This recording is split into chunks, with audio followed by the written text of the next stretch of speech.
مجھے خطرہ یہی ہے پہلے انڈیا جو ہے وہ کسی نہ کسی طور پر پاکستان پہ ایک چھوٹے لیول کا اٹیک کرنا چاہتا ہے. بات کریں کہ ایک طرف کرونا کی وبا نے پوری دنیا پر اپنے پنجے گاڑ رکھے ہیں اور وہاں بھارت جو اپنے مذموم عزائم سے باز نہیں آ رہا، اور آج کی تازہ خبر جو یہ ہے کہ 3 لاکھ سے زائد ہندوؤں کو جو ہے وہ انہوں نے وہاں پہ سرٹیفکیٹ جاری کر دی ہے رہائش کے مقبوضہ کشمیر کے اندر، زمین کے قابل ہو رہے ہیں. اب ساتھ ہی ساتھ وہاں پہ اور کیا کیا ہونے جا رہا ہے اور کیا عزائم ہے، اس پر ہم گفتگو کا سلسلہ آگے جاری رکھیں گے. اور یہ صاحب کرونا نے کیا بدلا؟ اس کا مطلب یہ ہے کہ تمام جو بڑی طاقتیں ہیں، امریکہ جو کر رہا ہے فلسطین میں الگ، اسرائیل کی جو پشت پناہی کر رہا ہے وہ اپنی جگہ، لیکن بھارت کشمیری عوام کے ساتھ اس وبا کے دوران کیا کرنے جا رہا ہے؟ عثمان صاحب، اب جب سے کرونا شروع ہوا تھا نا آج سے 2-2.5 مہینے پہلے، تو آپ کو یاد ہوگا کہ ہم نے خاص طور پہ رسول اکرم صلی اللہ علیہ وسلم کی احادیث کے مطابق اس وبا کو اور اس ساری صورتحال کو دیکھا تھا. اور ہم نے خاص طور پہ کہا تھا کہ یہاں 2-3 چیزیں ایسی ہیں کہ جو ہونے والی ہیں. اس کے ساتھ ریلیٹڈ ہم نے حدیثیں سامنے پیش کی تھیں کہ 2 ایسے ایپی سینٹرز ہیں جو رہیں گے کہ جو اس وبا کے بعد ایک بہت بڑی لڑائی کی طرف آگے چل پڑیں گے. اور ان سے ایک ایپی سینٹر ہے اسرائیل اور دوسرا ایپی سینٹر ہے بھارت. کیونکہ آخری جو جنگیں 2 ہونی ہیں بڑی، وہ انہی دونوں جگہوں پہ ہونی ہیں. اور آپ دیکھیں اس وقت لوگ مانتے نہیں تھے، ہماری باتوں کو ایک دیوانے کی بڑھ سمجھتے تھے.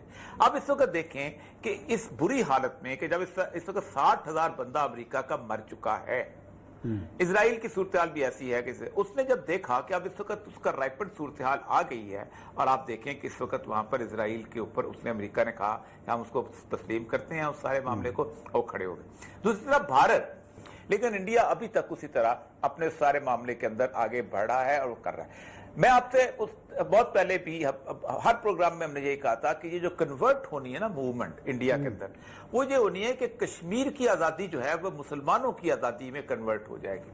کشمیر اب ایک سیپریٹ ایشو نہیں رہ جائے گا. اصل میں کشمیر کے ایشو کو ہم نے گزشتہ 70 سال سے اسی بات میں گم کیا ہے کہ ہم نے اس کو نیشن سٹیٹ کی جدوجہد بنائی.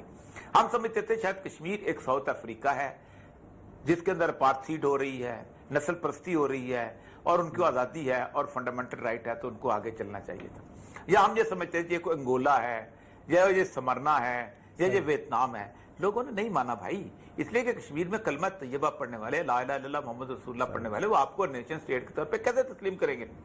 تو اس طرح جن لوگوں نے خاص ایجنڈے کے تحت اس کو علیحدہ کیا تھا، اور خاص طور پہ جو پنجاب کی ڈویژن ہوئی، آپ دیکھیں نا دنیا میں جب انڈیا پاکستان کی تقسیم ہو رہی تھی تو سارے صوبے اکٹھے گئے تھے، پورے کا پورا صوبہ گیا تھا، لیکن پنجاب اور بنگال بقایا تقسیم کیا گیا تھا. بنگال اور پنجاب کو تقسیم کر کے جس وقت انہوں نے گرداسپور وہاں دیا تو اس کی ایک بنیادی وجہ یہ تھی کہ پٹھان کوٹ کا راستہ جو تھا وہ وہاں جانا تھا، اور قادیانی یار بات ہے قادیان وہاں پر تھے تو قادیانی کو انہوں نے مسلم سے ایکسکلوڈ کیا اور وہ آبادی جو ان کے کھاتے میں چلے گی وہ چلا گیا اس گرداسپور.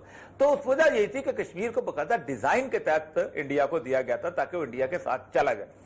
اب انڈیا جو ہے انہوں نے اس کو اس میں سے نکالا ہے. دوسری چیز یہ ہے کہ جو رسول اکرم صلی اللہ علیہ وسلم کی احادیث جو بار بار ہم نے سنائی ہیں اس خطے کے بارے میں، وہ یہ تھی کہ خراب السندھ من الہند، سندھ جو ہے نا جس میں ہم رہتے ہیں، اس کی خرابی جو ہے، اس پہ لڑائی جو ہے، اس پہ جو مار کٹائی ہوگی وہ ہند کی طرف سے ہوگی. اب یہ سارا ڈیزائن کیوں کیا جاتا ہے؟ کشمیر اس لیے ڈیزائن کیا جا رہا ہے کہ کشمیر میں جب ہندو اکثریت بنے گی تو ہم پاکستان کے کشمیر پر حق اس کو بلڈ کریں گے. اب لڑائی بلڈ کریں گے تو سی پیک جو ہے وہ مکمل طور پہ تباہ و برباد ہو جائے گا. اور اگر سی پیک میں سے کشمیر اور گلگت بلتستان کا علاقہ نکال دیا جائے تو سی پیک نہ نارمل تیل ہوگا، نہ رادھا ناچے گی، نہ وہ گوادر جائے گا، نہ کسی اور جائے گا. پہلے انہوں نے کوشش کی تھی کہ یہ گوادر اور بلوچستان کے علاقے میں کیا جائے لیکن نہیں ہو سکا.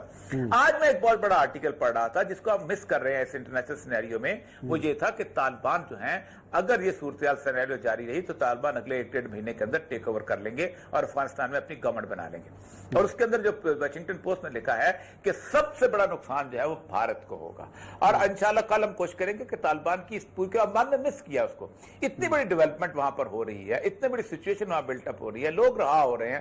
اس کا مطلب یہ ہے کہ اس سے پہلے انڈیا کچھ کرنا چاہتا ہے. اور مجھے خطرہ یہی ہے کہ طالبان کی حکومت آنے سے پہلے انڈیا جو ہے وہ کسی نہ کسی طور پر پاکستان پہ ایک چھوٹے چھوٹے لیول کا اٹیک کرنا چاہتا ہے. اس کے اٹیک کا ایک مسئلہ یہ ہے کہ یہ نہیں ہے کہ پاکستان انڈیا کی لڑائی شروع ہو جائے گی, ہوگا یہ کہ انٹرنیشنل اٹینشن آئے گی اور عالمی طاقتیں جو ہیں اپنی فوجیں یہاں پر کھڑا کریں گی کہ یہ بڑا فلیش پوائنٹ ہے, تو یہاں بھی فوج کھڑی کر دو, وہاں بھی فوج کھڑی کر دو, وہ بن گیا وہ بن گیا. اور جب اقوام متحدہ کی بارڈر پہ آبزرورز آ کے بیٹھ گئے, سیل فائر شروع ہو گیا, عالمی طاقتیں بیچ پڑ گئی, تو آپ کی ساری اکنامک ایکٹیویٹی تو ختم ہو جائے گی نا. آپ اس کے بعد سی پیک چلائیں یا کچھ چلائیں, کیا کریں, کچھ نہیں کر پائے نا.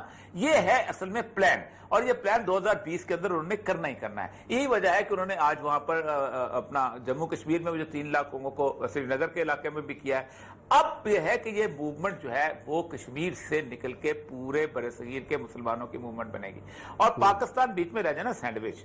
اور پاکستان اگر سینڈوچ رہ گیا, ادھر سے طالبان کی حکومت جو ہے وہ اس وقت پوری اسیسمنٹ چل رہی ہے کہ جون سے پہلے اگر آپ نے یہ مسئلہ طے نہ کیا تو طالبان ول ٹیک اوور اور گورنمنٹ بنا لیں گے, اور نہ امریکہ اس قابل ہے اس وقت وہاں فوجیں بھیج سکے, نہ یورپ میں سے کوئی ملک بھیجے گا.